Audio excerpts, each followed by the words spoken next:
I'm building walls, I'm building bridges to greatness, demanding excellence, no time for complacence. Act right or act out, the choice is always clear. My presence is my power, my standards draw the line here.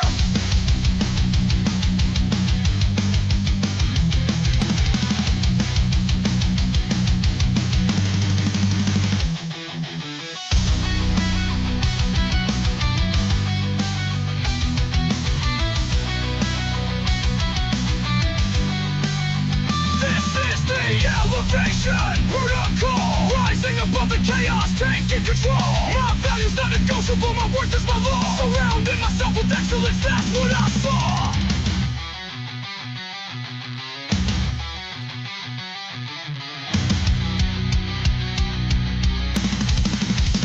I'm not building walls, I'm building bridges to greatness, demanding excellence, no time for complacence. Act right or act out, the choice is always clear. My presence is my power, my standards draw the line here.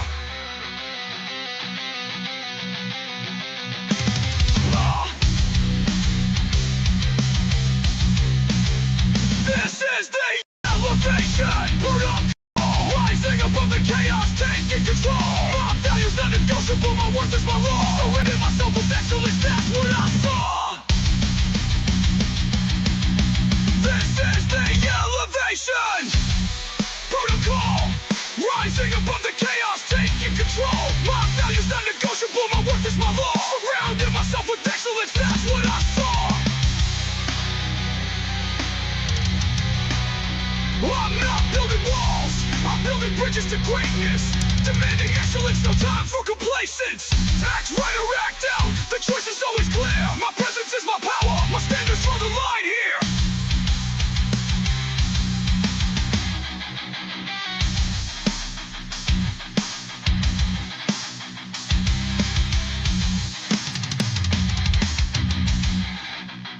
I'm not building walls, I'm building bridges to greatness, demanding excellence.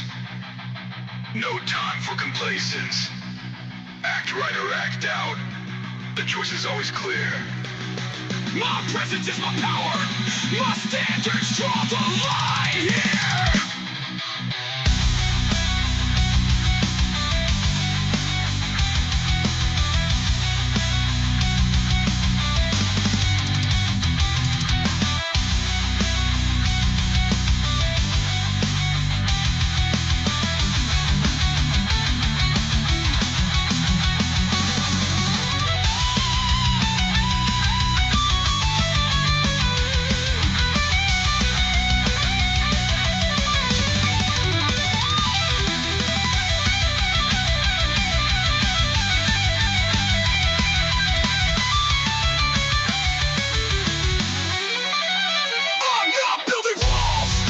Bridges to greatness, demanding excellence, no time for complacence.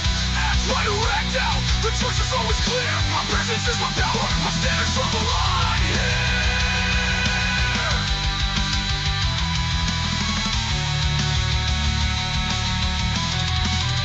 I'm not building walls, I'm building bridges to greatness, demanding excellence, no time for complacence. Act right or act out, the choice is always clear. My presence is my power, my standards draw the line here.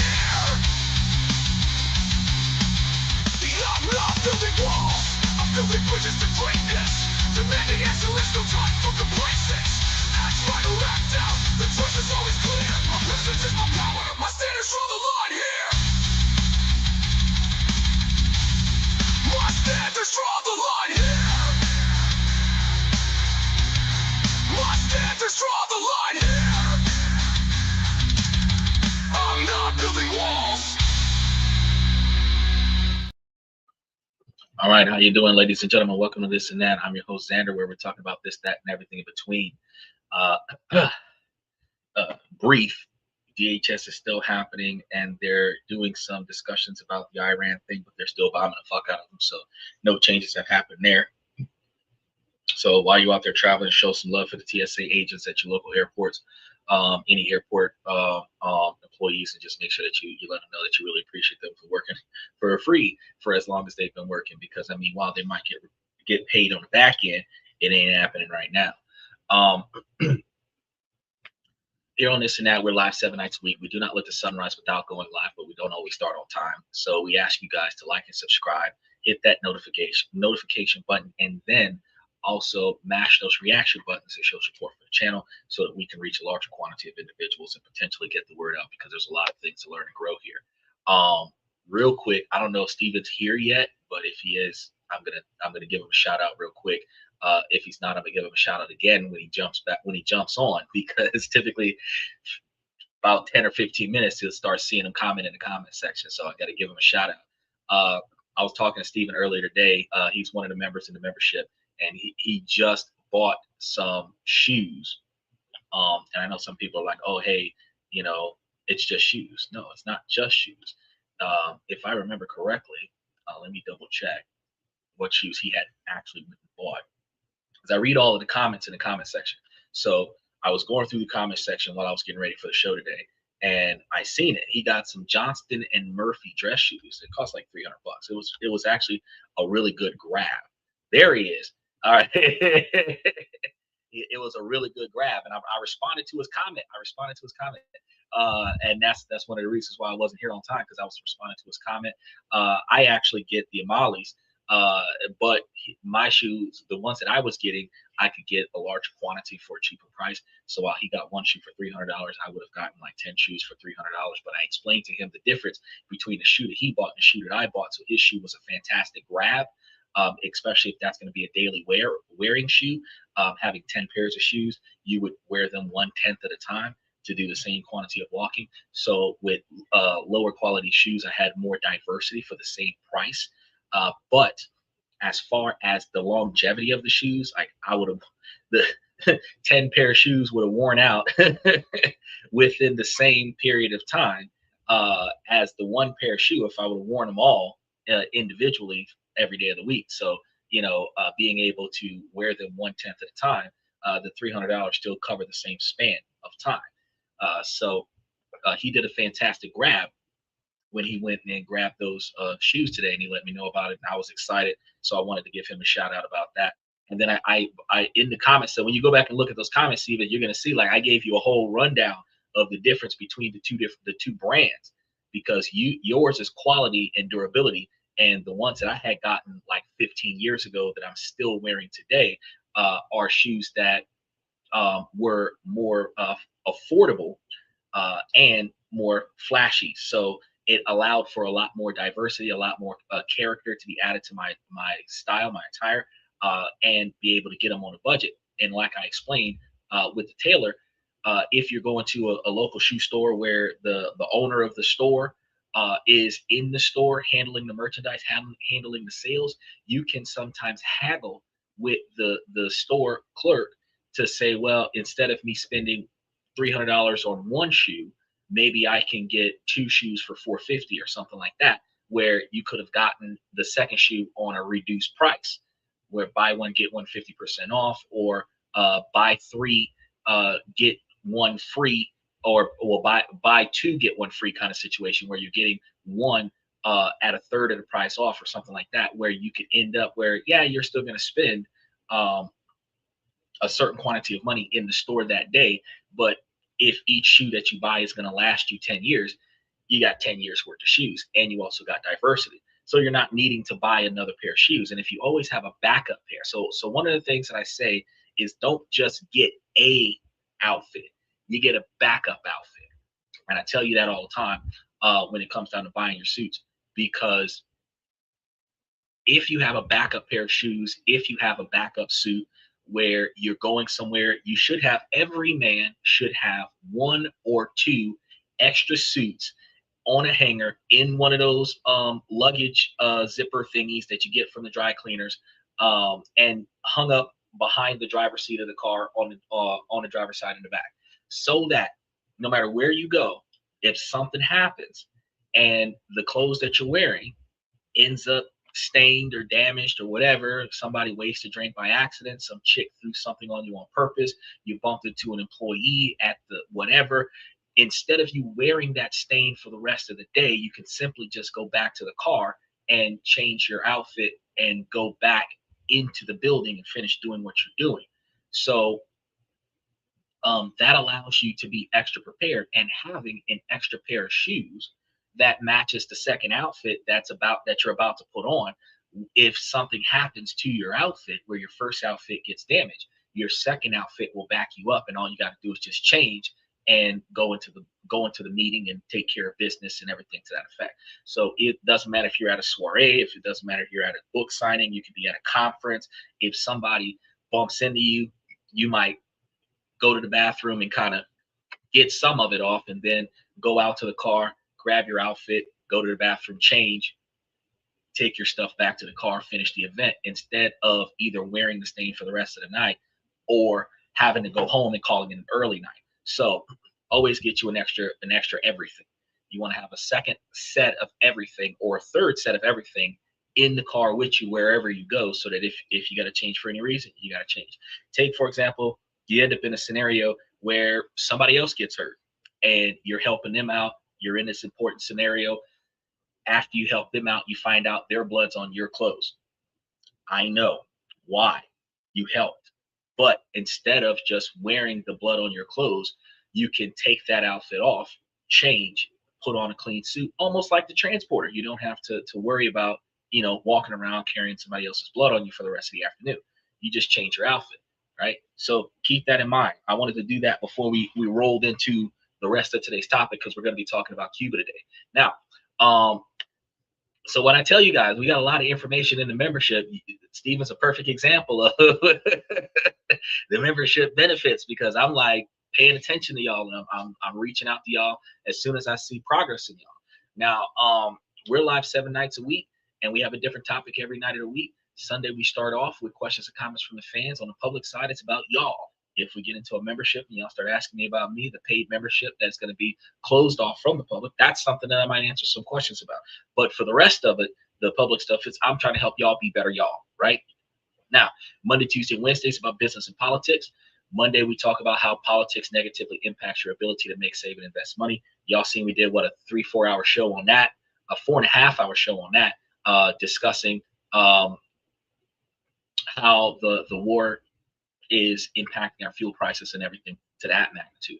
Then we had Tuesdays, we talk about how to make money, save money, and invest money. Yesterday, we talked about annuities and mutual funds, and like what to do with them and what not to do with them. Then, Wednesdays, today, we talk about different countries around the world that we can potentially invest in, potentially live in, probably find a better standard of living. Since we just finished covering Cuba in the war on oil that Donald Trump's doing right now, I figure we're going to go ahead and cover Cuba today. So make sure that you guys stay with us on that, because you guys are going to learn a lot off of that. Then we have Thursday, Friday, Saturday, where we give you guys information about personal development, self-improvement, relationship topics, negotiations, socialization, building your brand, discussions about negotiating raises, promotions, retirement, and even severance packages, where we then talk to you guys about, after all of that, all of the reasons why it's so important for you to work on your 20-year plan, figure out where you want to be at in life, and start working towards trying to get there. Because, as you fix who you want to be at, who you want to be in life, and where you want to be at when you get there, that is the way for you to get to the outcome that you're looking for, because you reverse engineer it, and then you can budget it. You can budget for your 20-year plan.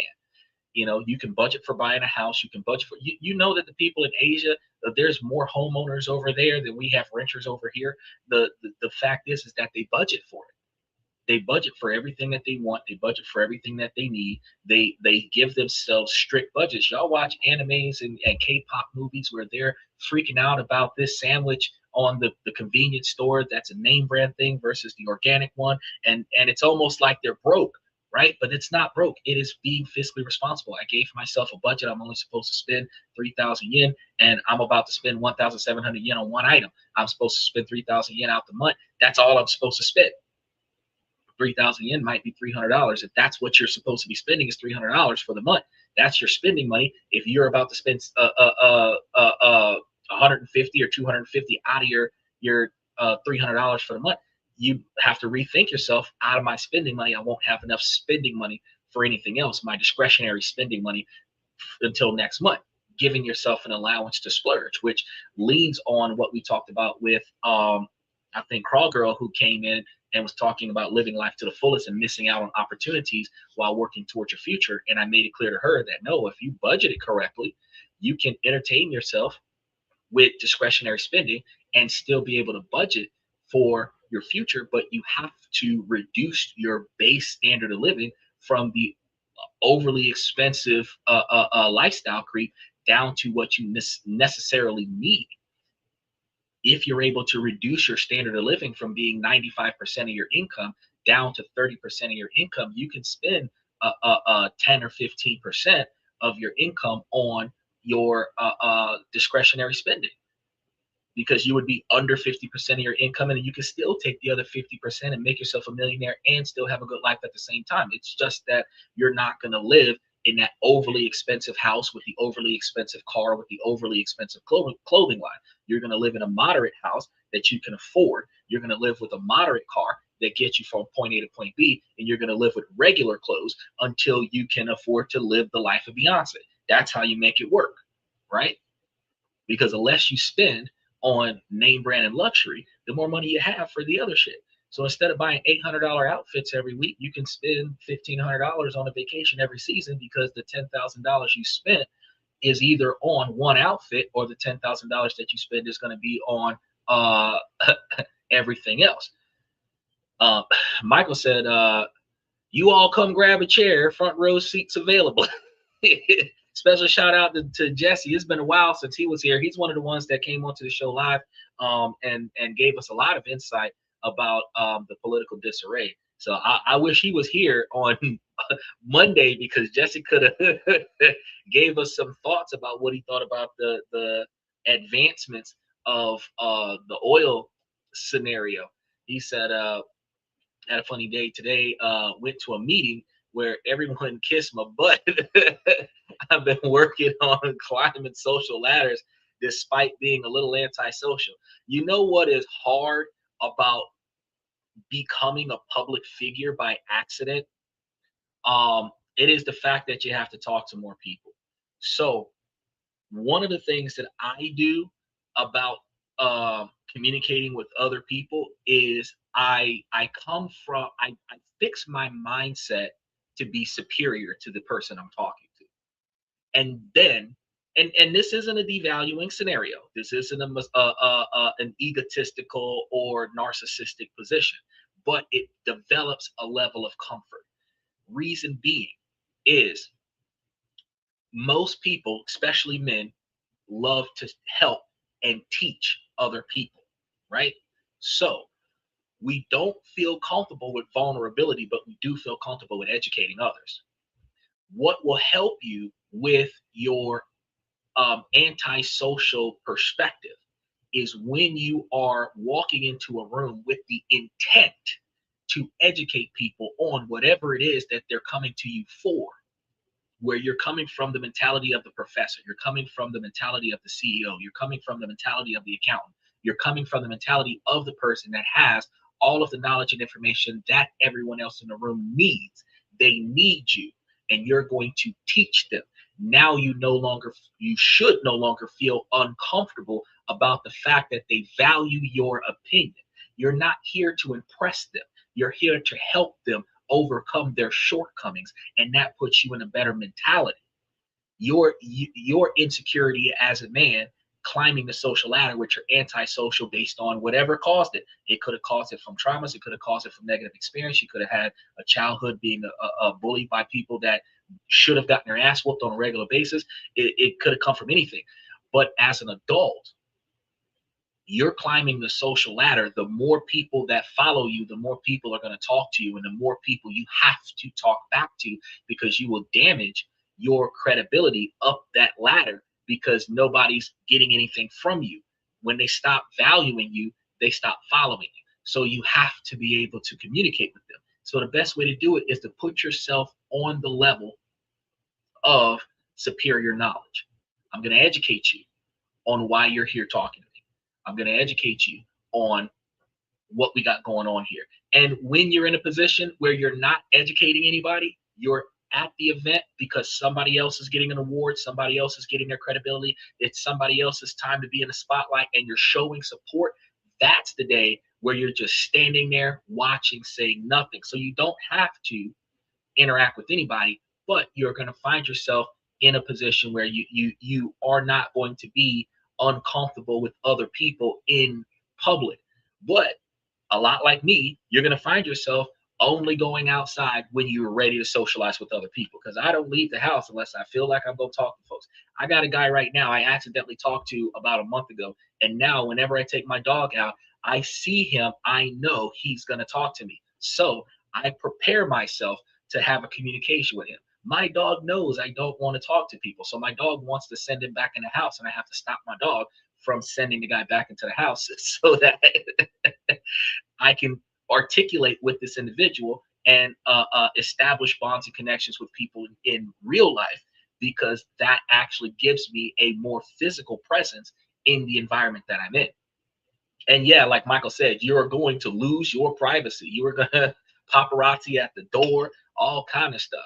He said, today was a meeting to endorse a candidate for state representative, a candidate for a U.S. senator, state auditor, and Congress.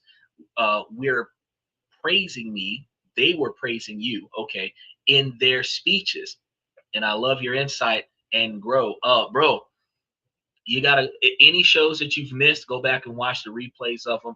I just finished helping Steven. I did at least 3 back-to-back episodes with changing your attire on how to carry yourself, buying clothes at a more affordable price, which will allow you to look professional and still be able to do it on a budget.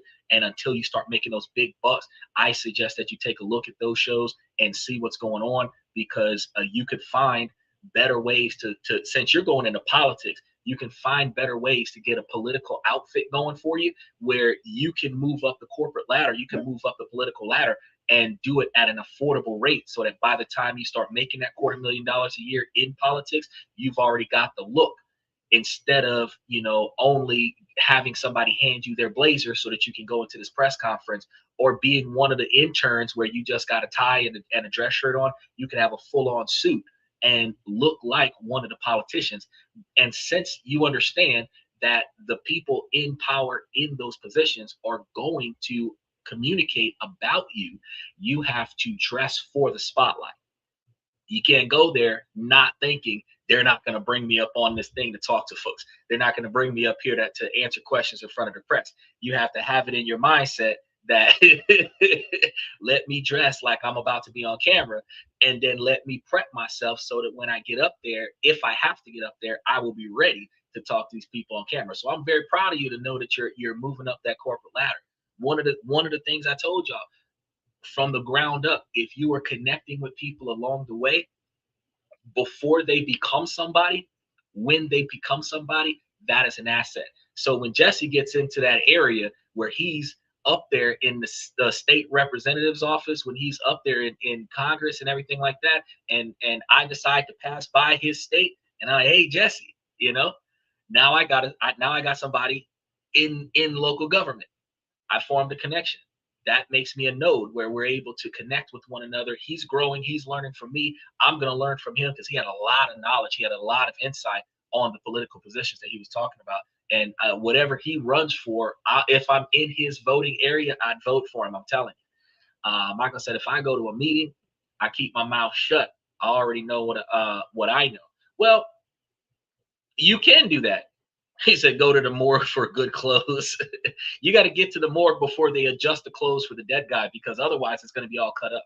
But no, I said that earlier, Michael, that if you're going to an event and the event is not about you, then yeah, you can just be there in support of the person and you can just listen and learn. But when people start coming to talk to you, you're going to have to communicate. And in that dynamic, if you're coming from an educational standpoint, especially like Jesse's very passionate about what he does, so he would be able to provide so much insight, which shows his wisdom, and that gives your capabilities to captivate the masses and be the leader of any conversation that you have. And that's going to build your confidence to talk to people. You're not going to have a problem with talking in front of people once you get comfortable with the mentality that you're teaching them the things that you know, regardless of what they know, regardless of whether or not they agree with you. You're teaching them what you know, and that's why you're talking to them. You're not talking to them because you hope that they believe you, that you hope that they trust you. So I don't give a fuck if you believe me or not. I'm going to tell you like it is. And after you finish asking the Google lady, you're going to come back and be like, oh, damn, I was right. And then after that, after a couple times of people doubling back and saying I was right, even me on this podcast, I can tell you this podcast is peer reviewed. It's untraditional peer reviewed. It's an unorthodox peer reviewed. But I got three different, and I can't control it. I got 3 different Wikipedia tags on my platform because I have already been peer reviewed on this on the internet. This podcast has already been peer reviewed. Matter of fact, let me go back and see, because it was wild when I seen it, and I went back and I looked and I was like, wait, it's got what? I got it up here on the channel. I was looking at it the other day, and I was talking to one of my buddies. I was talking to Mr. Pibbs, matter of fact, and he was impressed by it because when actually we did a Google search on something and my podcast came up in the Google search because I had covered the topic, but we were doing something else and it came up and I was like, holy moly, it like it's there. And let me exactly what it says here on. Give me just a second before, because we're going to be talking about Cuba today, but I want to talk about this real quick. Hold on. It says nope, that's the membership. We want to go to, let me move over more. There it is. We've got nope, that is, there it is. All right, so we're looking at over 82,000 subscribers. All the way down at the bottom, it says the topic and categories of this show is listed to Wikipedia pages. This channel, and I had nothing to do with this since October 2023. It is listed from Wikipedia pages that describe this channel's content as knowledge, business, and society. I had nothing. I when I seen it, I was like, oh, dope. That's what y'all think about what I do when I do what I do. Knowledge, business, and society. So when you building your brand, you know, it's not just what you do, it's what people think about you. So you got to make sure that you carry yourself the right way. And that's why I tell you that you have to be a walking billboard for yourself. So I try to cover a lot of things to help you guys cover the total package. And it doesn't always work out the way we want it to. But if in the event that, look, Michael got something to say. If in the event that somebody comes up and starts talking to you or talking about you, you'll be like, oh, wow, that guy's got a legacy. He's got a history. And then I walk in and I seem to everybody else, they're going to be starstruck. I seem like I should be a celebrity, even if I'm not. And that actually, I grew up around too many famous people to the fact that I don't have that starstruck behavior, but it does give me the ability to feel like I'm on the same platform as a celebrity. So if I was in the same room as Donald Trump, I'd be looking at him like another person. Those 3 words describe your education as well. It does, doesn't it? It does. But it's different from what you might have described yourself.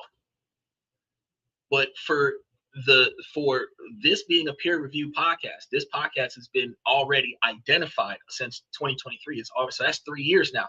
This podcast has been already identified as an educational platform. Not too many people can argue against that. People would not like the facts that I give, but it's like, but bro, it's curated. Like not only do I provide you guys with the facts, they're fact checked by Michael throughout the show. I find it easier to plant the seed in your mind, and when it blossoms, I'll give you the credit. I get the same results without all the highlights. That's actually a good way to do it, Michael. That's good advice for Jesse. If any event that he's got a politician that he's talking to, and he plants that seed in the other guy's mind, and then the other guy does it and takes the credit for it, it's going to work twofold, because like Hamlet, you're in the bushes, you're not getting the credit for it, you're not in the spotlight for it, what allows you to maintain a certain level of privacy. However, the person you're making successful is going to carry you with them, and you can ride their coattails, because without you, they would not make it where they're trying to go, which that actually helps you out a lot of the times as well. As long as they're reciprocating for you aiding them with their glory, that works as well.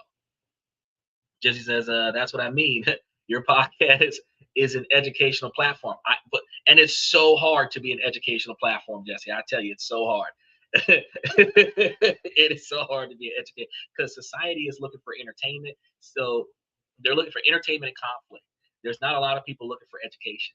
And because not a lot of people are looking for education, it is harder to have people on this channel discussing the ways to make yourself better, because this is personal development. I'm not trying to sell you a concept. I'm not trying to get you to invest in something you're not comfortable with investing in. I'm not trying to take none of your money. I'm providing you every day of the week, 2-3 hours a day, sometimes 4 or 5 hours a day, all the knowledge that you need to know to make better decisions for yourself. And one of the best things about this podcast is that after a while, after you keep coming back, after you keep listening and learning, you come to find out, well, shit, because every topic I cover is how it hurts your pockets and how you can change your decisions so that it doesn't hurt as much. People start thinking, damn, I'm gonna save money, I'm gonna make better decisions, I'm gonna have more money lying around, I'm gonna be able to invest more money, I'm no longer broke, I'm getting rid of the financial stress. And it's not an end all be all, but it does give you a place to start, and help you guys work on that 20-year plan. That is that's my legacy. Like I said, the success of the people around me.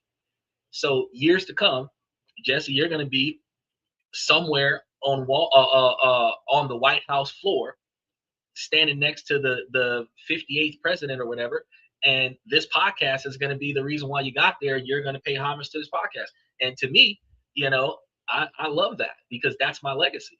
In 15, 20 years, I can see this podcast being discussed in politics, not because of my political views, but because the politics learned from my decision-making skills.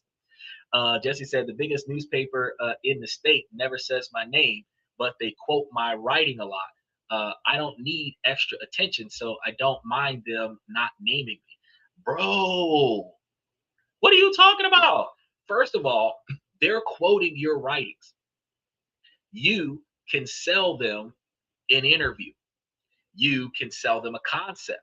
You can sell them. They don't got to put your name on it. You can sell them the knowledge that they can use in their articles, bro. You don't have to be the face of the information. You can get paid for the information, though. Look, Michael said, even I learned. Yeah, Michael's 71, 72 years old. Who wants the 46th president? I said 57, so it might not be 57th. It might be like 52, but like 5, 10, 15 years from now. I think we got what, 4, 5 more presidents to do. I refuse to talk with the newspaper. I don't trust them. It's the Star Tribune. Well, okay, so the newspaper, I understand you're not supposed to trust them because they can always twist your words into something derogatory.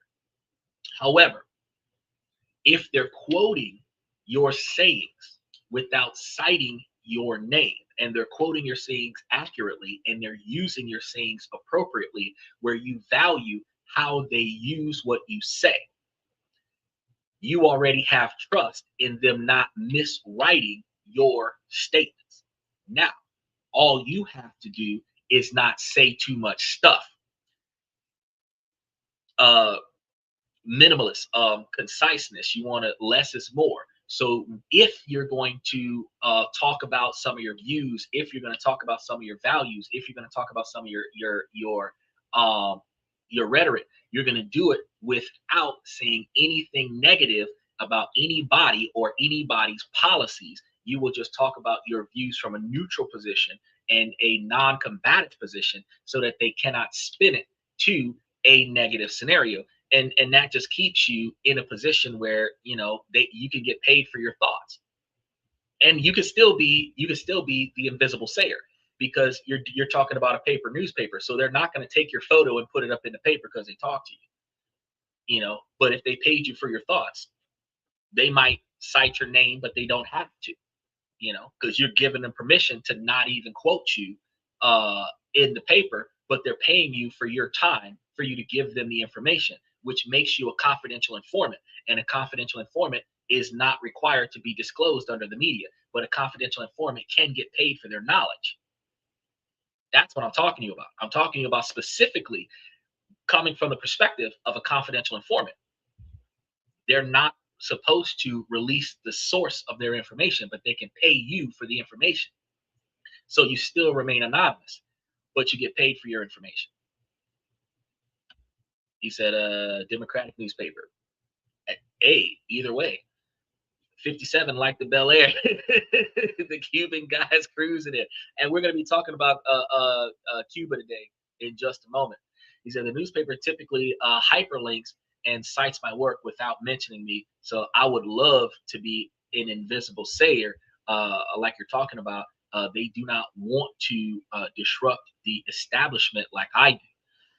Well, if you're going to be an invisible sayer without disrupting the establishment, then, like I said, you just filter your comments when you have a discussion with them, but have a discussion for pay. Since they're citing your information, they have to cite they're citing your information, which is almost the level of internet plagiarism. They're citing your information without citing the source where they got it from. If they're going to quote you, where it's not theirs, but they're not saying where they got it from, and you want to like kind of get paid for your thoughts, your insights. At the end of the day, you can always go to them, and since they're going to kind of play down your disruptions of establishment, you just know that when you go into those press conferences that you're going to play that down. You can disrupt establishments on your own time, but when you know that you can get paid from this paper to get your views across without disrupting establishment, you can do that, get paid for it, and then go back to disrupting the establishment. Then here's the best part. After they pay you, then you can cite their article in your website and disrupt establishment and say that news article published you, which reinforces your public opinion after the press conference.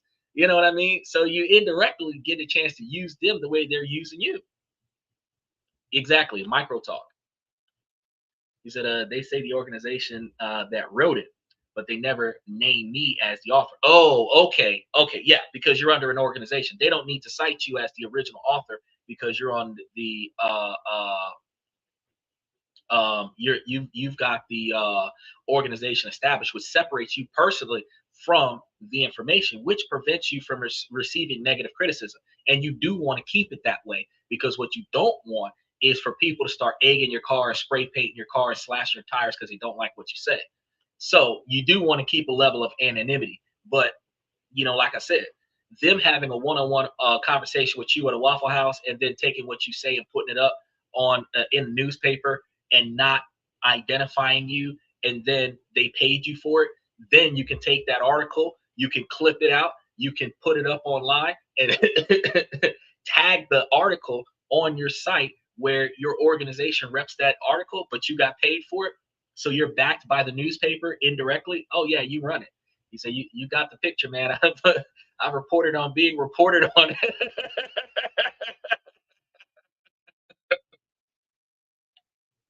So I'm just adding, you're already doing what I'm talking about. I'm just adding one more layer to it. Get paid to be reported on. That way, when you report on being reported on, they already cut you a check. And once it becomes public knowledge, it doesn't matter what's going on. He said, Facebook ads. Yeah, something like that.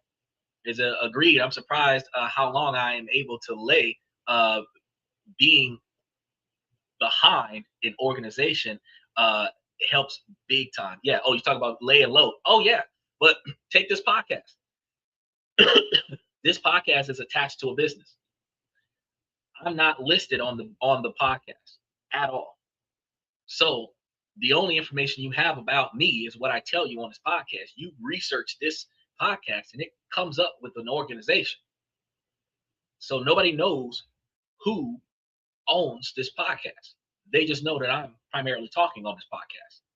And that prevents me from experiencing direct negative backlash. That prevents me from experiencing indirect backlash. It also protects my finances. If I get any income from this podcast, it goes to a corporation before the corporation issues me a check. So I don't get directly paid from the podcast, right? However, since I own the business and I own the podcast, when I cut myself a check, the business gets a tax write-off. The cost of running the podcast is a tax write-off for the business. I get a paycheck that shows my income, and then I can utilize that for personal loans and stuff to that effect. So it detaches me from the system. The podcast is its own standalone business. The business that owns the podcast is an umbrella company, and then I own both of those, right? So that's how that works out. But I'm not listed anywhere on the podcast. So it helps with keeping you away from conflict. And this is one of the reasons why I covered like almost a year ago about how important it is to establish trust and establish businesses, establish LLCs, so that you can detach yourself personally from your public image. Because if you are the representative of Jesse Talks Truth, that's the company. You might be Jesse, but Jesse Talks Truth is going to get the backlash. You're not going to get the backlash. You work for Jesse Talks Truth. You just so happen to be Jesse. That's the difference, right? And I always tell people about that. He's just another dummy. Nah, we got a lot of wise words that come from a lot of wise places, and that's what I love here. One of the biggest things I'm working on right now with this podcast, it's gonna. Oh yeah, you got to stay poor because the IRS is listening. You have to stay poor. You want to keep your money in places that the IRS isn't looking at. You want to stay poor, but always file your taxes. And when you file, always tell the truth. But one of the things that I'm doing with this podcast, and this is and nobody else is doing this right now, is connecting all of the social media platforms together on this podcast. And I found out I have not done it yet, but I swore that I was going to do it. Donald Trump has his own truth channel, and I want to see if I can get on that after I get TikTok on here and build a little bit. Then I want to get his brand on here. So when I start covering a lot of these things, I'll be not just on Twitter, on Elon Musk's platform. I'll be on Donald Trump's platform at the same time, having the same conversation live. Because right now I'm on the long form, I'm on the shorts reel, I'm on Twitch, I'm on Twitter, all at the same time. And everybody can comment and everybody can see each other's comments on the screen. So when Twitter jumps in, Twitch jumps in, X jumps in, you will see different logos like you see at the top of the screen here. You'll see different logos from different people's comments, so you know which channel made that statement. And that has a cross-platform conversation. This is the only podcast doing a cross-platform conversation. Most people stick to one platform. That's it. And if they expand to a second or third, it's just like post live documents. It's not a live podcast across multiple platforms. This is one of very few, if I'm not the only one that is doing it. So I'm trailblazing something new. And depending on the success I get over the next 10 years, depends on how many other people are going to follow in my footsteps. He says, I've been talking about creating some LLCs on political stuff. One thing I hate is fundraising, which is asking for money, but I am getting better at it. You can do crowdfunding. You can do as far as fundraising. If you have a political LLC and you're advocating for a good cause, you can outsource your fundraising as a campaign ad specifically to the type of people who have the positive views towards what you're asking for money for. And then you personally don't have to ask them for anything. You can do like a 5-minute video like Donald Trump did and specifically talk about what you want money for. You create the video, you post it up on your website, and then put a link under the video, and then everybody who watches that video clicks the link and sends money to and you don't have to ask person to person for money, because as men we deal with enough rejection. We don't need rejection against money as well. You know, we could just put up a video where your reaction to my question does not impact me because you're going to be asked while I'm not here. And doing that through an LLC, especially if you're using like Stripe, Swipe, Square, PayPal, reputable sources to receive the payment, they can do the credit card payment through your business. It goes into a business bank account and it goes for the political whatever. And then you can do what you got to do from there. And as an employee of the LLC, you cut yourself a paycheck, a reasonable paycheck. He said, I'm on Truth Social. See, there we go. There we go. And you can also do things like, for example, when you're trying to fundraising, if you are raising money for something, you can offer your appearance for certain political discussions for a donation to the campaign of your that you value, whatever it is that you're trying to do. So if the tabloids wants to do a story on you and you want like $5,000 donation towards your campaign, they'll give you $5,000 to the campaign, and then you go and talk to them about it. Or if you're gonna, you said writing a book, you write a book and the proceeds go to the campaign, you can do that too. People keep telling me to write a book. I haven't started, but you should write a book. You've got a lot of knowledge. If you consolidate your knowledge in a linear fashion, you not only can write a book, you can write a series of books that play off of one another, where people who follow you will start following your book as well. The more popular you get, the more people will buy your merchandise. You can build a brand off of that. You can build a clothing line. You can have your LLC's logo on there. You can have your logo on your book. You can build your brand up so that when they see your logo pass by, they know that's you, and they know either you're here or you're coming. And that can help you build a larger foundation where, you know, you will be a political celebrity. You know, you don't have to be a massive like 40 million follower celebrity. You could be 500,000 people. You can be, you know, million, whatever, 200,000. But if you got 200,000 people listening to you for 2 hours, you know what I mean? You got 200,000 people listening to you for 2 hours. You're a very important person, right? Even in a small group, if 200,000 people are listening to you for 2 hours, you're a very important person. Michael says, remember to like and subscribe and support our troops. Donate to the cause. Invest in the military. It's a very good stock option right now. You can make a decent. Shell, Chevron, and ExxonMobil is a very good thing to the weapons program, cybersecurity, national security. Invest in those and get dividends back. You know what I mean? It's all kinds of stuff. So yeah, I'm very excited to hear the success of the people that's been following the channel over the past couple years. It pleases me to see the results of my efforts, and we're going to keep striving. So one day you're gonna end up with this channel probably swinging on True Social one day. You're gonna be like, damn, he said he was coming.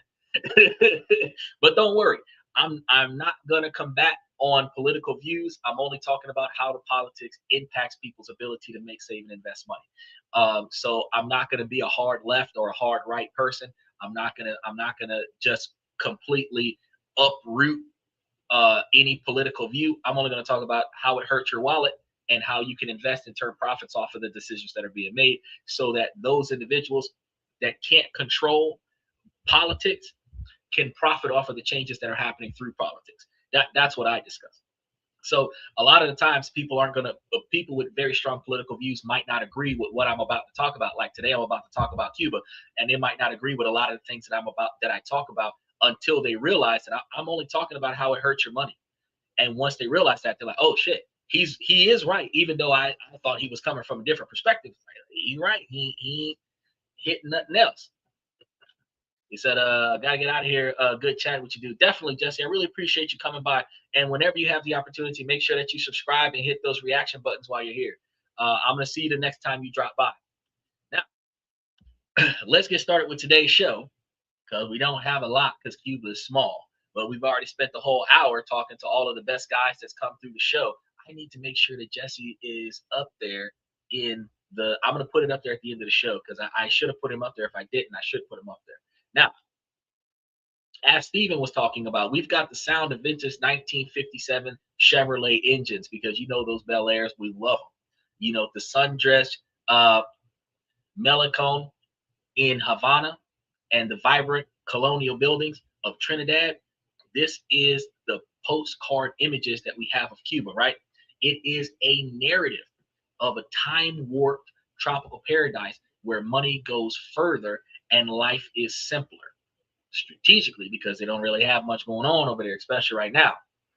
But that is only one side of the story. Beyond the tourist fantasy lies a starkly different scene. Long, silent queues of people waiting outside dimly lit stores. It's the tense silence of a street, the gloom of an apartment during a power outage. It is only a scenario that is lit emanating from a phone screen, where you're in a house, in an apartment, in a hut, where the only light you got is the cell phone till the cell phone dies. Maybe a little bit of candlelight, right? Many people believe Cuba is a cheap tropical destination. However, the reality, even with a budget of about 3,000 US dollars a month, it is a daily confrontation with profound economic challenges, at least right now. A budget that would ensure a life of luxury in many parts of the world does not build a shield against the island's famous struggles. So by 2026, Cuba is not one country, but two, operating in parallel. To survive here requires learning to navigate both simultaneously. Now, this is the reality of life in Cuba on a $3,000 monthly budget, and the economic paradox that must be solved just to get through the week. Now, the journey often begins as a fantasy, stepping out of Jose Marte International Airport. The Havana air is a mix of humidity, salt, diesel, and sweet, overripe mangoes. The city's soundtrack is a constant symphony. The rumble of classic American cars, the distant pulse of salsa from an open window, and the calls of street vendors. It is an intoxicating atmosphere that can feel like stepping onto a movie set. Special shout out to Corey Wickland. The first task for a foreigner is finding housing, which initially reinforces the illusion of a cheap paradise. Now, in many Western cities, a one-bedroom apartment can easily cost $2,000 a month. So in Havana, a spacious apartment in a colonial building in the Vedado neighborhood with high ceilings and ornate tile floors can be found for around $600 a month. The type of rental of this magnitude is a casa particular, a private home rented by its owner. And it's the standard for foreign residents. For a fraction of a $3,000 budget, one can secure a home dripping with character. The first few weeks are often a blur of discovery, strengthening this feeling of having cracked the code.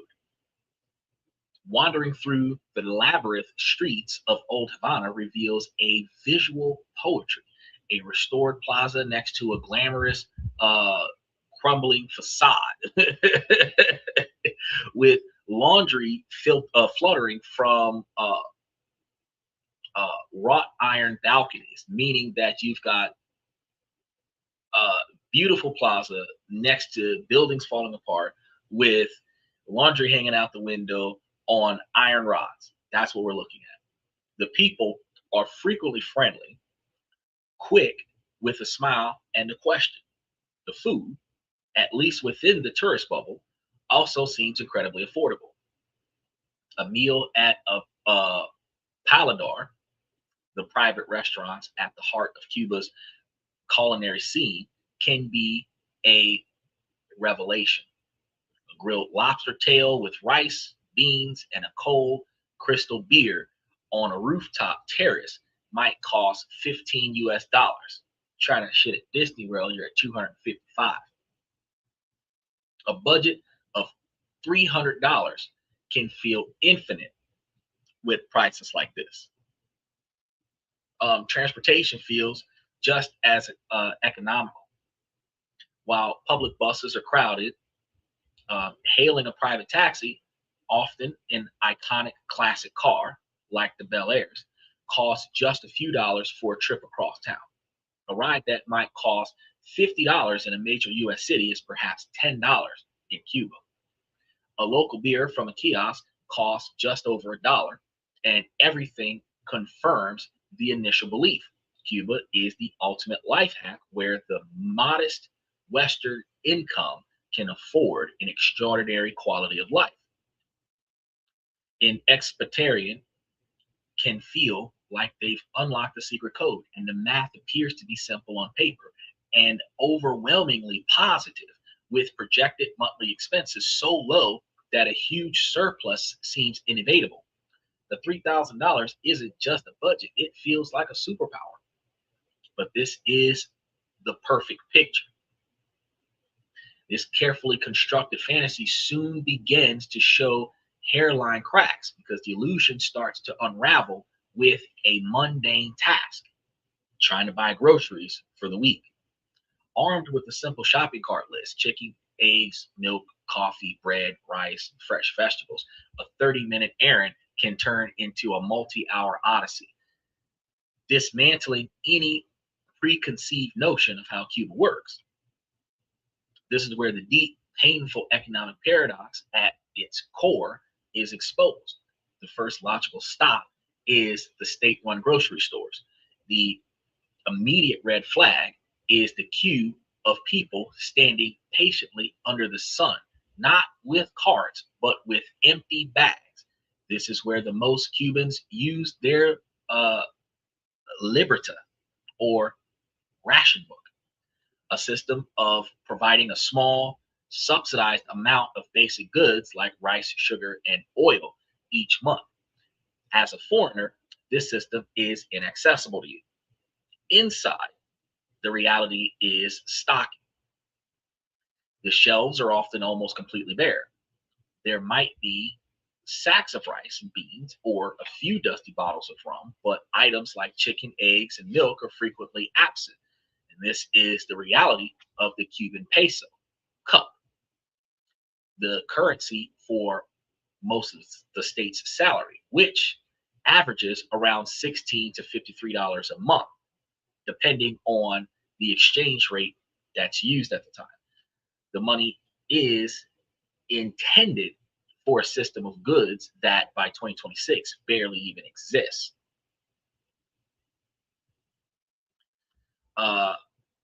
What it do? Did you research NACA mortgage? Special shout out to Sean Banks, the trucker. Yes, sir. We covered that topic for about 3 or 4 hours last week, Tuesday. I thought you were going to be here for it. I covered the ups about it, the downs about it, the ways to navigate around it. I gave you guys tips and tricks on how to use it, how to set yourself up for success to minimize the time it takes for you to pick up the house using it. I've covered all kinds of stuff about that topic. Then I put the information into the membership for the members that wants to gain access to it so that they can reach out and potentially try to benefit from it if they so choose to do so. So yeah, I covered that in its entirety. I covered it in its entirety. As I told you, I think I talked to you about it on like a Friday or Saturday a few weeks ago, and I told you I was going to cover it on the upcoming Tuesday. Yeah, I covered it on the upcoming Tuesday. I made a whole show about it. And I was originally going to partner it with the annuities and mutual funds, but the topic for NACA was so large that I ended up covering the annuities and mutual funds yesterday, and just covering last Tuesday everything about NACA, how to do it, and everything to that effect. So I covered the spread. If it's worth learning about, I'm like, hey, come and take a look. I showed the pitfalls of it. I showed the ups and downs of it. If it benefits you based on your lifestyle choice, if it doesn't benefit you based on other lifestyle choices, I covered the whole spread. I covered the whole spread. So yeah, I I make it a point when the people come into the show and they have knowledge, I make it a point to do some background research and cover the whole topic. I make sure that I do it every single time. So I really appreciate. I wish you were here for it, but if you want to see the ins and outs of it, go back to 2 weeks ago on Tuesday and look at the show that I covered about the NACA, and you will see all the information that I covered about it. Because I keep everything on the channel. I've built an archive that is readily accessible. I think all you have to do is go into my channel and just type in NACA, and it should pop the show up in the search bar, and you should be able to see that video and then watch the video and listen to all the stuff about it.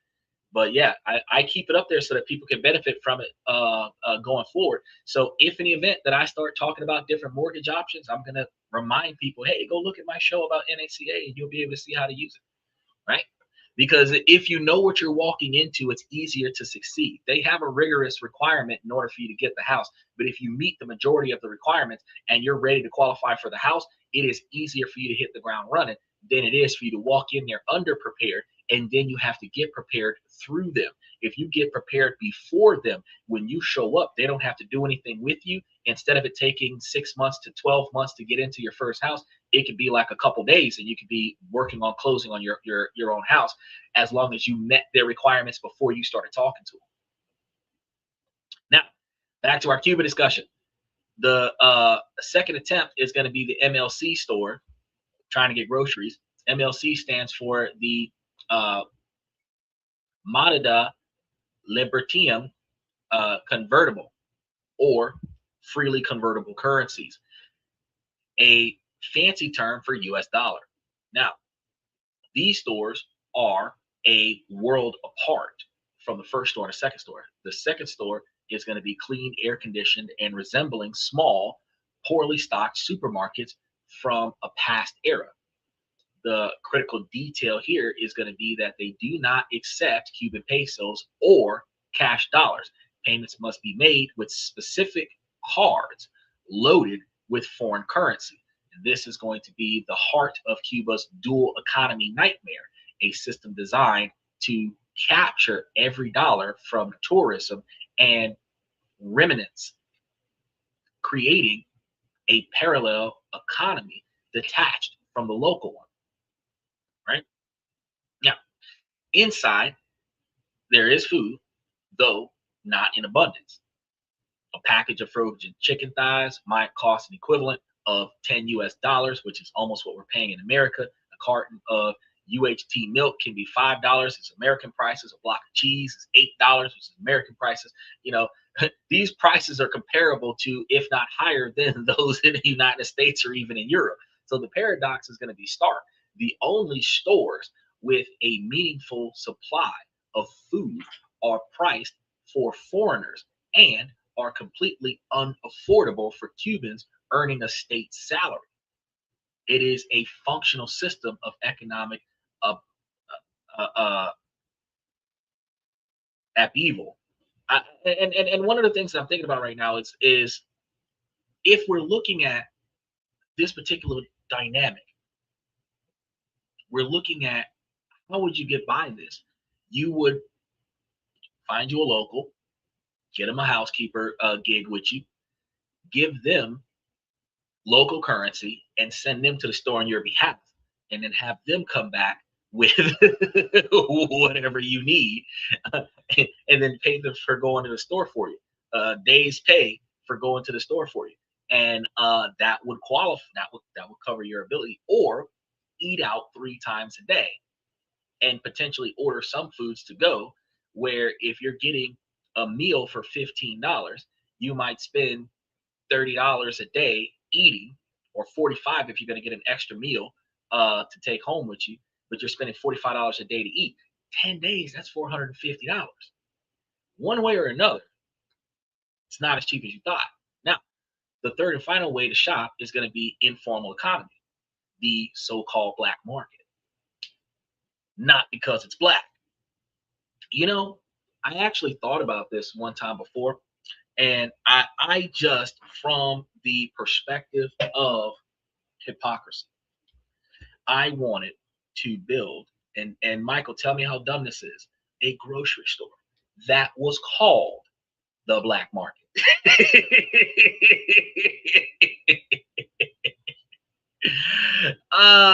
Just because, right? And the black market would have nothing on sale for Black Friday.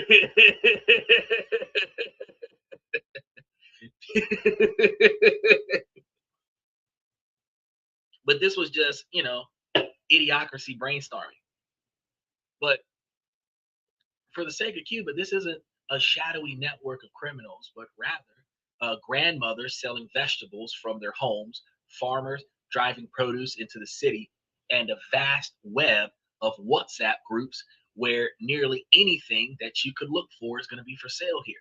A few messages can lead to a residential street where dozen eggs are sold for $4, or a contact who delivers a whole chicken for $7. This is the real Cuban economy, a thriving, unofficial marketplace born of necessity. This is going to be the world of Resolver, the Cuban art of finding a solution to a clearly established double problem, making things work no matter how broken the system is, which is one of the foundations of what I talk to you guys about on this podcast. It's like making things work no matter how much it doesn't work, right?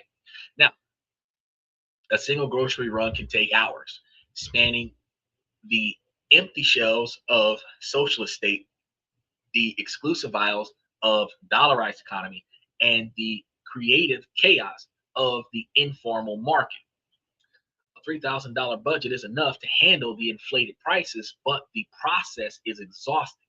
And the money is not just for buying goods, it is an access key to bypass queues and shortages, forcing one into a parallel reality separate from the daily struggle of almost everyone else. Now, once the grocery store paradox becomes clear, it is visible everywhere else. Havana is not one city, but two distinct worlds existing side by side.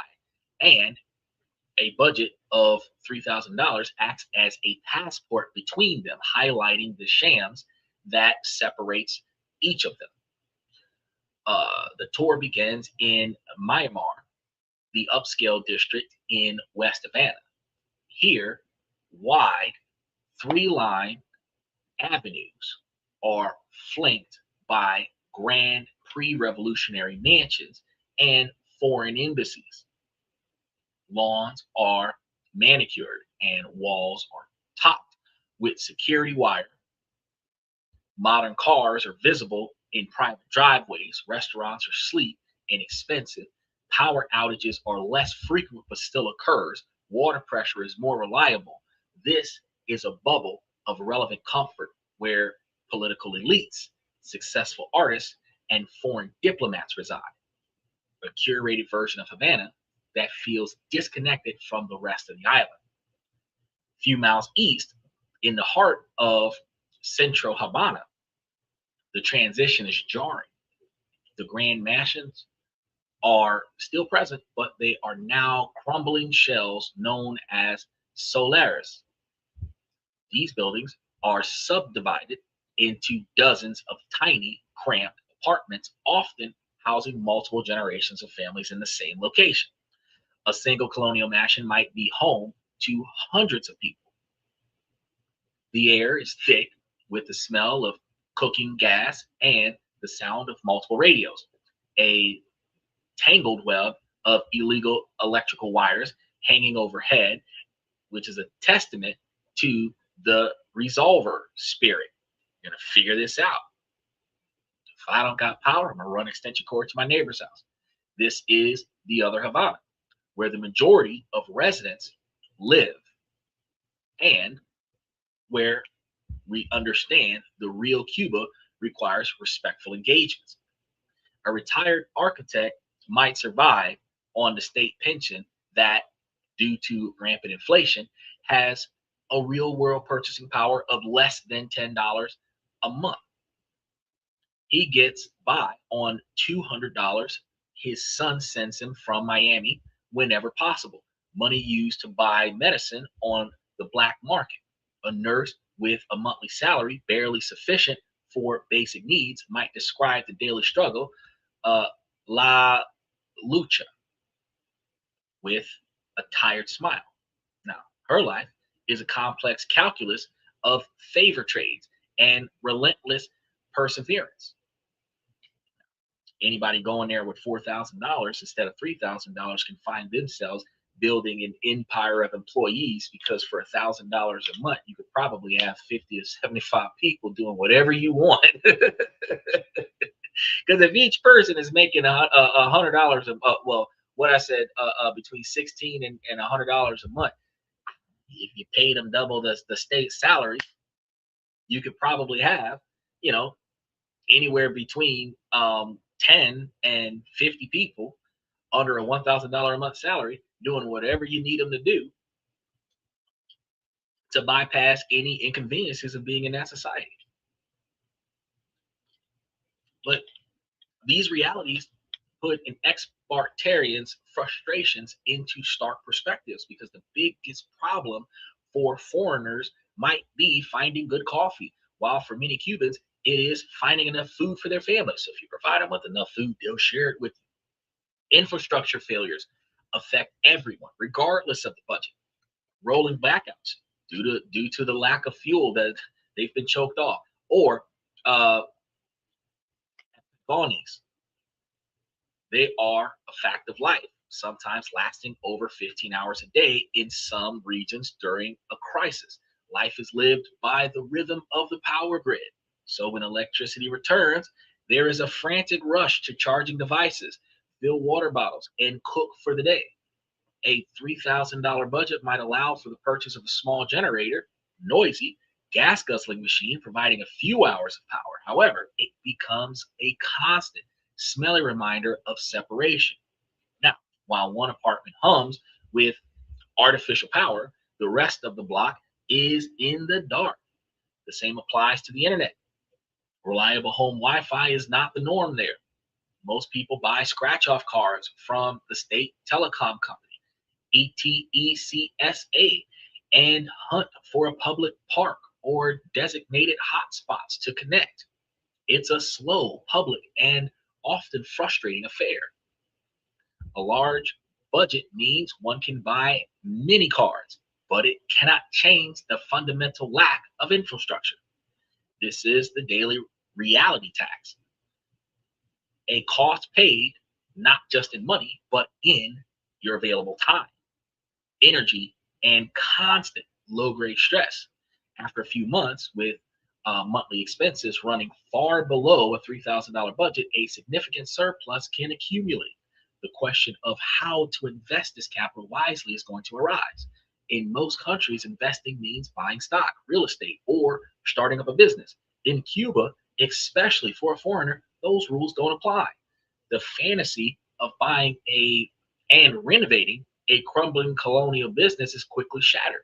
Foreigners generally cannot directly own property in Cuba.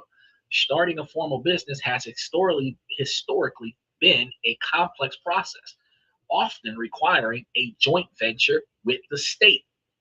However, recent changes are creating new possibilities, because the key is a 2021 law that authorizes the creation of MIPIMs, micro, small, and medium-sized private enterprises. This was a monumental shift, allowing a new generation of entrepreneurs to operate legally and creating an opportunity for foreigners not as owners but as partners. These unorthodox micro investments are not about getting rich quick, but about forming small scale, mutually beneficial partnerships to solve real world problems. For example, the family owning a casa particular may dream of renovating a spare room to double their income, but lack the capital for expansion. A and hard to find materials. A foreigner with capital can fund the renovation. An agreement can be drawn up where the investor provides the funds, perhaps $5,000, in exchange for a percentage of the income from the room for a set number of years. It's a risk secured by trust and a notarized contract, but it is an investment in the productivity of a local family's assets. A second micro investment might target a critical bottleneck like energy. The owner of a small, thriving paladar might be losing money due to the constant blackouts, spoiling refrigerated ingredients. An investment of a couple $1,000s for reliable generators or maybe solar setups and a chest freezer could solve these issues. This isn't a gift, but a business loan to be paid back monthly from the increased profits. By eliminating a major operational risk, the business becomes more stable and profitable. This is what investing wisely means in Cuba in 2026. It is an active, creative, and deeply human process where you're still capitalizing on pain points of someone else's life, where they're willing to pay you the difference in their improvements. But it's going to be about leveraging access to capital to empower local entrepreneurs hamstrung by systemic shortages. Financing a solar panel for a farmer or buying a new engine for a fisherman's boat. While risks are immense and sudden policy changes are always possible, this path allows one individual to become an active participant in Cuba's bargaining private sector. After months of navigating these two Havanas, what does life on a $3,000 budget really look like? Breakdown of real battle tested monthly expenses provides the answer. Rent for a comfortable apartment remains a reasonable $600, including the utilities, internet, and extra generator fuel, an average of another $100. Grocery bill, paying for premium access through informal and MLC markets, settle at about $500 more. Transportation using reliable private taxis costs another $100. Leisure, eating out, and entertainment adds another $200. A crucial buffer of at least $200 extra is needed for that shortage tax, the unexpected cost when something breaks or disappears. The total core monthly spending comes out to roughly $1,600, which is a little over half of what you brought. That leaves a surplus of $1,400. However, calling this disposable income would be a mistake. This money is a tool. It is a defense fund. It is a reality tax. For a stable life in an unstable environment, it is a buffer against rampant inflation, which can see prices double overnight. It is the capital for strategic micro investments that builds relationships and creates revenue streams that can increase your capital over time. And critically, it is the escape hatch. Money for a plane ticket if the situation deteriorates even further or the stress becomes unmanageable. Now, living in Cuba on $3,000 a month doesn't make one the king. It makes one person with options. In a Cuban option that the ultimate experience is expected to be luxury, it gives you the option to navigate the complications of being there. It's going to allow for the construction of a bubble of comfort, a home with power, a fridge with food, and reliable transportation, but it's a bubble with a thin membrane through which the struggles of outside worlds are always audible. Now, the true luxury purchased with dollars is not lobster dinners or cheap rum. It is consistency, the ability to have eggs for breakfast, the confidence to turn on a light after dark, the certainty of connecting to the internet to talk to family. And in most of the world, these are mundane, mandatory expectations. In Cuba, they are precious commodities. So one learns that living here means constantly moving between two parallel worlds, occupying the same space, and the price of admission to the more comfortable world is going to be far more than just money, because you're going to buy back time, security, freedom. And this is going to be the reality of Cuba in 2026 before the restructuring. Now, a country of breathtaking beauty, heart-wrenching struggles, and endless fascinating paradoxes. It challenges perspectives on value, comfort, and necessities. Now, what is most surprising about the real cost of living here? The dual economy system, the daily shortages, and the creative ways that people find investments. So, any information that you guys have, and I want y'all to share your thoughts on this and comment in the comment section, because I'm going to be giving you guys more stories that go beyond the postcards and explore the complex realities of life around the world. So I want you guys to be sure that at every front that you guys take the opportunity, if you haven't done so, to like and subscribe and hit those notification buttons as well as the reaction buttons on these shows. Now, one of the things I want to talk to you guys about real quick is that, as we talked about on Monday, that there's going to be a possibility that the United States may claim occupancy over Cuba. Business restructuring is going to allow for more investment opportunities. Some of the places that you're going to see impacted first, as soon as U.S. touches down, if a hypothetical agreement comes where there's a peaceful takeover, is going to be the power grid. Whether they're going to provide regular power, more fuel for gas power, or anybody that's trying to lean on solar power. If you're trying to go to Cuba and start investing, you want to start investing on solar power structures.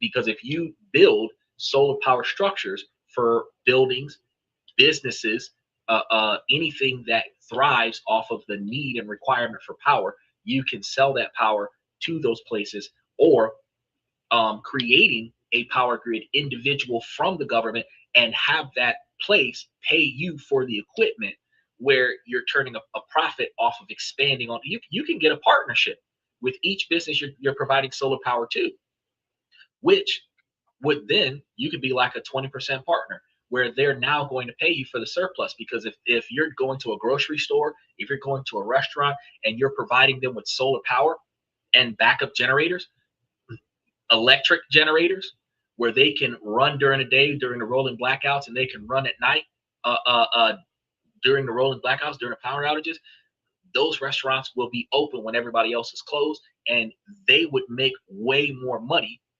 and they would give you a percentage of the increase, covering the cost of the equipment and you turning a profit off of it. So being able to take advantage of what's about to happen, you can go over there and find pain points like the rolling blackouts needing an off-grid connection solution, not just providing them with more state provided power, but off-grid individual power. And you can connect with different restaurants, different apartment complexes, different places where the people will profit off of what you're doing, and you will profit off of what they're profiting off of. This also gives you a bit of the ability to go over there and start up things. I talked to you guys on Monday about how y'all could go out there and set up on the waterfront solar panels on the water. That could be a power grid as well. There's plenty of ways that you can go out there, and then with more power comes more internet access. So you capitalize on your first investment by providing power to certain places, and then you capitalize on that power by providing it guaranteed internet access to those same places. And then being able to provide more internet access to those same places, now you've got two sources of income coming from fixing those pain points. So as America goes over to Cuba, you're going to see more than just oil explore the infrastructure of this place. You're going to see more commodities in more places.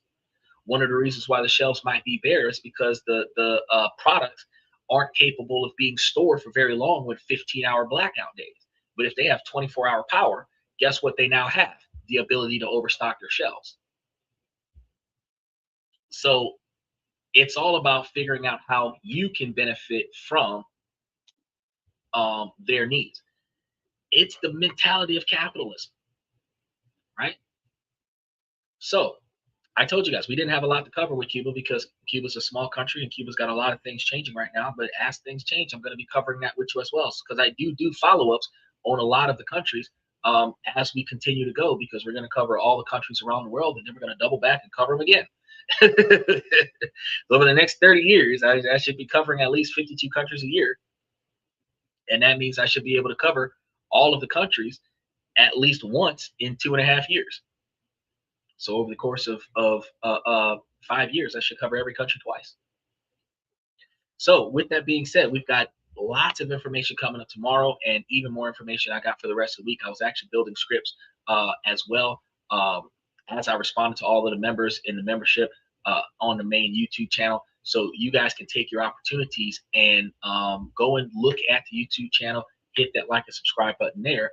But if you're watching us on Twitter or Twitch, hit that follow button on Twitter or Twitch, and then hit the like button over there so that more people can see us over there.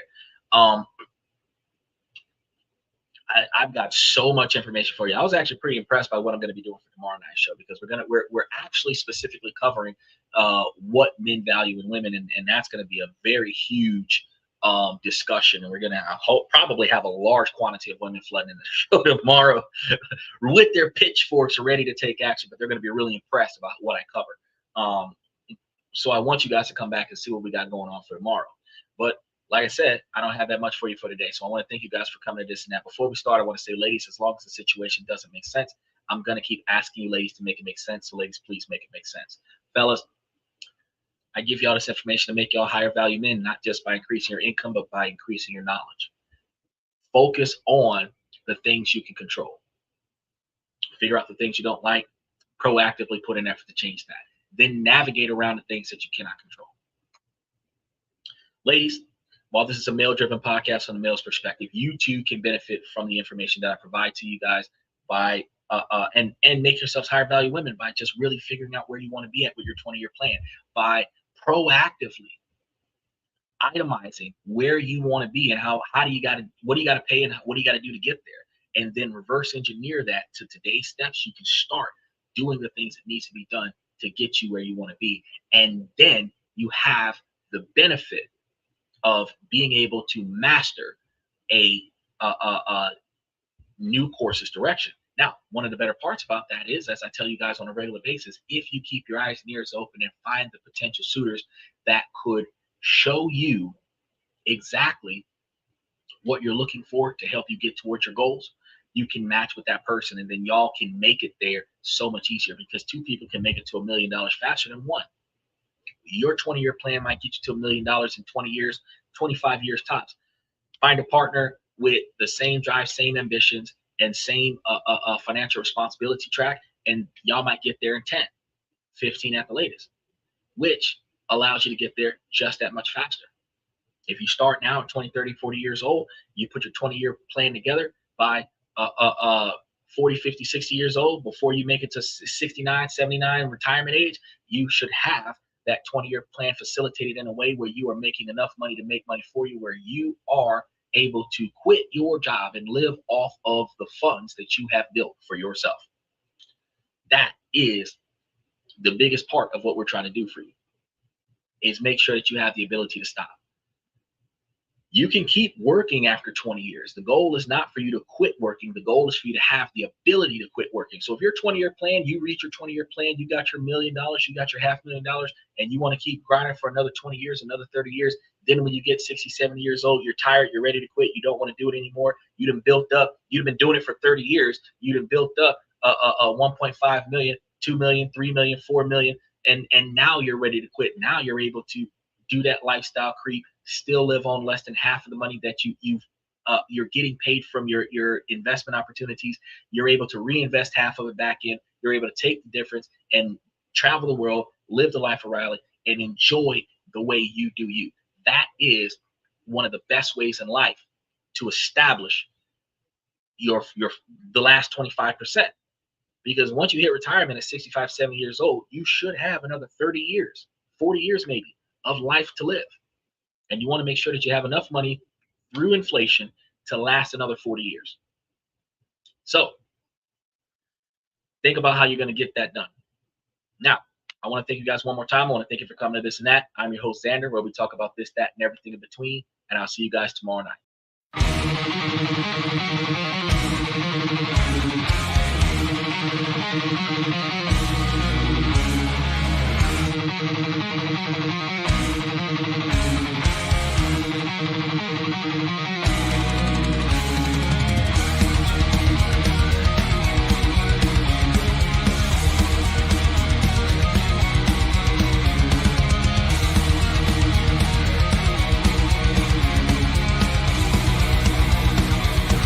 Higher ground.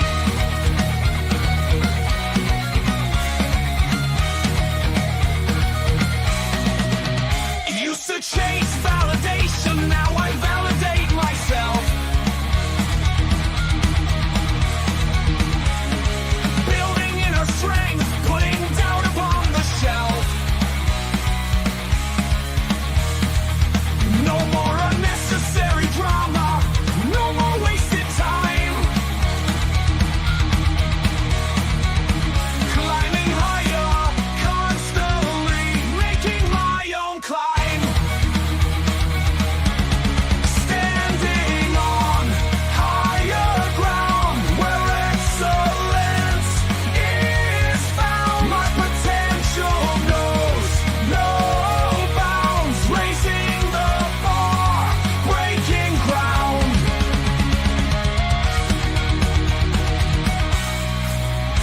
My network is my net worth. Choose your company wise. Surround yourself with eagles, not with sheep in disguise. Every interaction is a reflection of my brand. Quality over quantity, that's my personal command.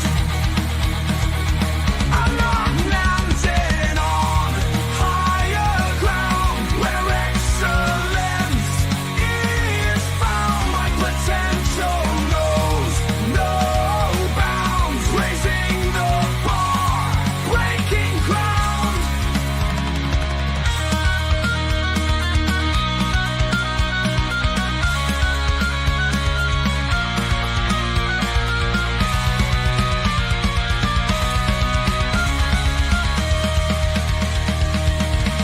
I'm not just living, I'm manifesting my vision, cutting through limitations with surgical precision. My expectations are my compass, my respect is my shield to mediocrity and chaos. I will never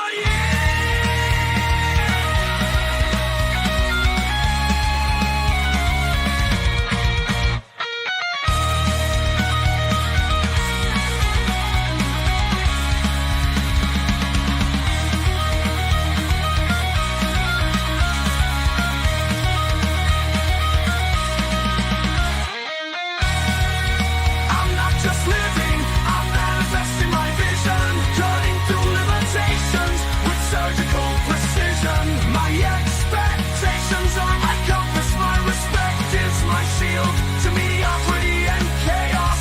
I will never yield.